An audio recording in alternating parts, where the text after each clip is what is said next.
I want to talk to you about valuation when it comes to the readiness and the attractiveness of a business. Dealmakers, what's up? My vision is to completely and utterly disrupt the market for buying and selling small businesses all over the world. Hey guys, Carl Allen. Not going to Starbucks this morning. It's a Friday. I'll be going to Starbucks on the way back. I'm actually going to a meeting of a charity that I'm a trustee of. I'm also the treasurer of this charity. So clearly, being a deal maker, I've got a lot of financial chops, and I am the treasurer of this charity. So I'm going to have a meeting with my fellow trustees, and I love doing stuff like this, right? So I'm actually not working today, so I'm doing this charity stuff.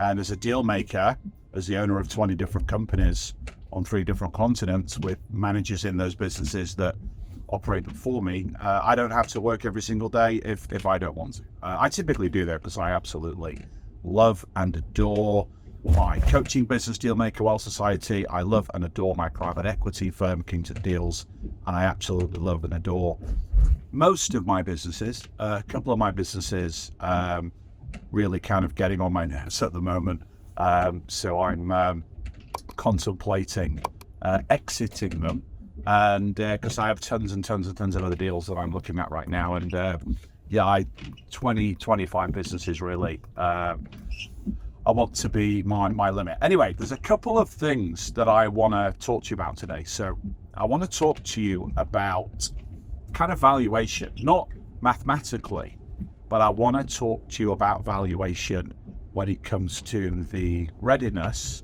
and the attractiveness of a business. So I'm looking at this deal with one of my business partners right now, and it's on paper, it's an absolutely fantastic business. It's doing, as a UK business, not too far from where I live, actually, in Lancashire. It's doing £20 million and more in revenue, and it's doing £3 million in EBITDA, right? So that's about 3.84 million US dollars at the moment, right? So massive business, and it's in the engineering space. So it's like a fabrication company, steel engineering fabrication company. So really cool business, 2 owners, one guy owns like 80%, the other guy owns like 20%. So really cool business, and has a lot of great clients like Rolls-Royce, Jaguar Land Rover, UK Ministry of Defence, like phenomenal. So looking at this deal, and obviously as a deal maker, you go and you have a meeting. So I had a meeting with the owner. He and I support the same soccer team, the same football team. So probably the easiest time I've ever had in building rapport, because I have a photographic memory. I can remember every soccer game of my team, Burnley. I can remember all the players, the goals they scored, all the memorable dates.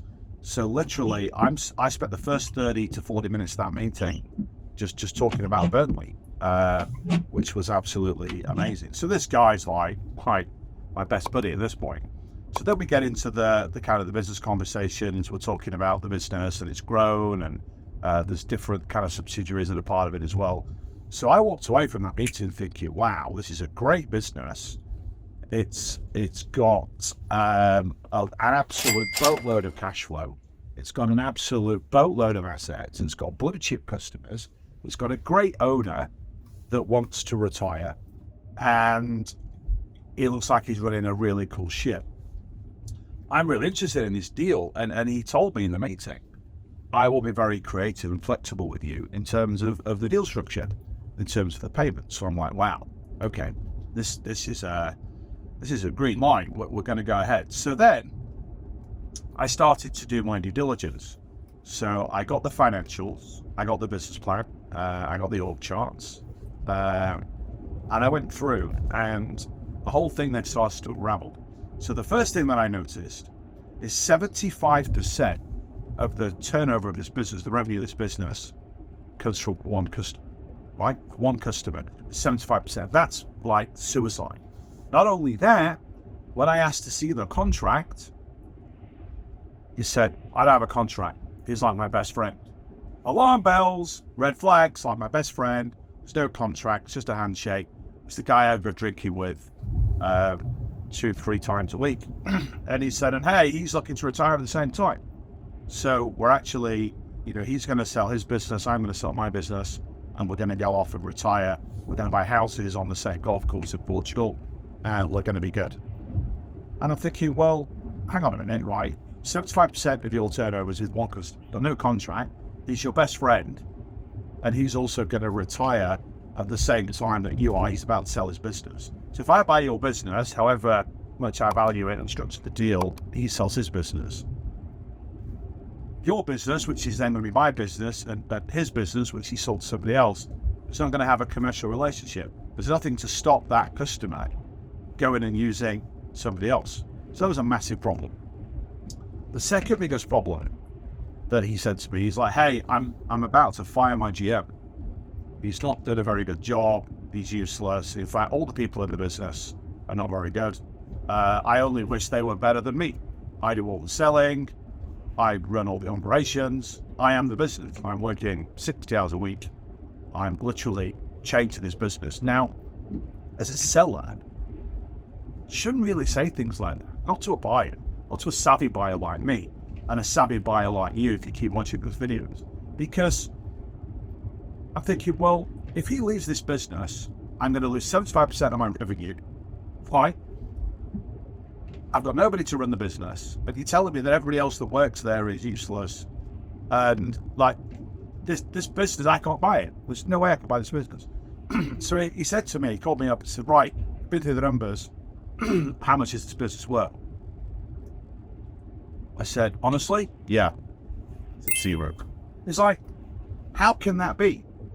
I've got £3 million worth of EBITDA, and I spoke to my accountant, and my accountant said a business like this would normally trade for around a 6 times multiple. So we're looking at about £18 million, plus I have a couple of £1 million of surplus cash in the bank. So it's a £20 million deal, right? And give me 10 up front, and I'll take 10 over 5 years. This thing's making $3 million a year. You said you're going to grow it, so you can afford to pay me $2 million a year and still make £1 million a year as the owner. I'm like, dude, I didn't call it dude. I'm like, mate, this business has no value, because if you walk away, this business evaporates. There's absolutely no way that you can sell this business. No one's going to buy this business. Not even a trade buyer, private equity firm. Somebody like me, I am a private equity. No one's going to buy this business. I'm not putting any of my capital into this business, and I don't want any of my partners to put any of their capital into this business if this business is going to work. So this guy's now like practically suicidal. He's like, what the hell? Like, really? I said, yeah. And then he said something really cool to me. He said, well, help me fix it. I'm like, dude, I buy companies. I'm not a turnaround. I like to buy businesses that are like polished, and then I can make them even better. I want to buy a business where I'm not inheriting any headaches. He said, well, buy and I'll stay. I said, that's burned me before. You buy a business, the seller stays in the business, and then as soon as they get their money, they're gone. They're gone like a puff of smoke. You never see them again, because they've no incentive to stay because they got their money. So I said to him, look, I'll tell you what I'll do. Right? I'm going to put an arbitrary £2 million valuation on this business today, and that's generous. Right? Out of this business is worth anything. But let's say it's worth the value of the surplus cash, 2 million, right? Let's you and I work together, right? I will come and work with you. I'll spend a day a week working in the business with you. We're going to develop systems. We're going to develop processes. We're going to do some bolt-on acquisitions. We're going to diversify you away from your largest customer. We're going to have him put a contract in place before he sells, just to protect us. We're going to go and find and train and onboard and incentivize a new general manager. We're going to go and switch accounting firms. Like, his accounting records were like awful, and absolutely nothing in his business was documented. There was no operating system running the business. They didn't have meetings. There was no SOPs. There was no standards. There was no KPIs. There was nothing, right? So I put all this in place, everything.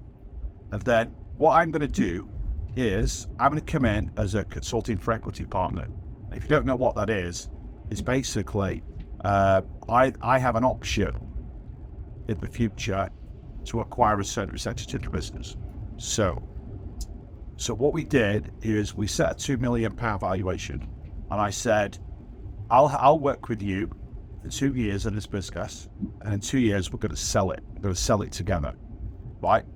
And when we sell it in 2 years, whatever we sell for, less the £2 million, effectively the strike valuation, the valuation now. So if we sell it for 20 million in 2 years, which is what I think we can do, less the 2 million valuation now, that $18 million gap, I want half of it.